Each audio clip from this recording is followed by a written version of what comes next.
Toute la presse régionale, nationale en a parlé. Un titre repris partout dans des termes quasiment identiques. Les phoques sèment la zizanie sur la côte d'Opale et en baie de Somme. La BBC, les Belges, les Finlandais ou Norvégiens, enfin bref, les Québécois aussi. J'ai eu le droit aussi à Radio-Québec.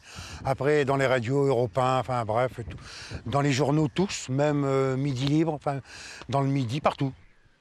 Fabrice Gosselin, c'est lui qui est à l'origine de ce grand buzz médiatique. Il veut porter la parole des pêcheurs, ceux qui voient le phoque envahisseur, destructeur des stocks de poissons. Fabrice Gosselin est aussi un ancien dirigeant national de CPNT avec qui il a pris ses distances.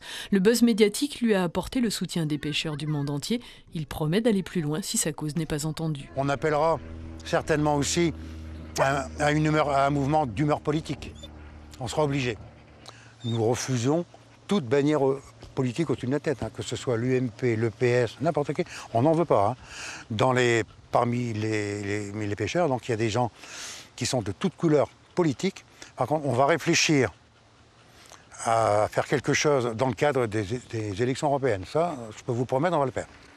Le phoque, animal politique, en jeu depuis des années d'opposition féroce entre ceux qui les protègent et ceux qui pensent que c'est superflu. Au centre de soins de Picardie Nature, lieu de recueil des bébés phoques échoués, les bénévoles apportent en réponse au déferlement médiatique les liens entretenus avec le monde de la pêche.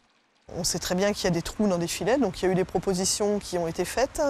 On est à l'étude sur beaucoup de choses, donc sur le régime alimentaire du phoque, mais également sur la protection d'un filet. La coordination mammalogique du nord de la France a proposé de mettre des caméras sur les filets pour voir les dégâts qui pouvaient être faits par les phoques. Donc tout est en ce moment à l'étude pour pouvoir répondre aux questions. Reste la question de fond, les phoques exercent-ils une pression de pêche excessive? Yves Remer avance un bon état général des stocks de poissons en Manche Est. Pour la baie de Somme, une étude scientifique est en cours. On a des données bibliographiques qui existent de par le monde. Donc dans d'autres pays ou bien même en France sur d'autres zones. Par contre, en baie de Somme, on n'a pas de données précises par rapport à ça.